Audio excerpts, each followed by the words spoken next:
আমি নিজে যেয়ে বলছি, রাসূলের রওজার সামনে দাঁড়িয়ে বলছি, ইয়া রাসূলুল্লাহ, আমি ভালো জায়গায় বসে কথা বলি, আর লক্ষ লক্ষ হাজার হাজার পাগল মাটিতে পয়সা আপনার কথা শুন না,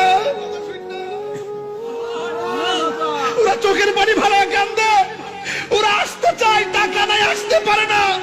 আমি বুঝি এরা বেশি অর্থের মালিক না, কিন্তু আপনাকে তারা অনেক ভালোবাসে। আমি দাঁড়ায় দাঁড়ায় আপনাদের সালাম আমি পৌঁছাইছি, বলছি এরা চেহারা আসতে পারছে না, আমি তাদের পক্ষ থেকে আপনার কাছে সালামটা দিতেছি।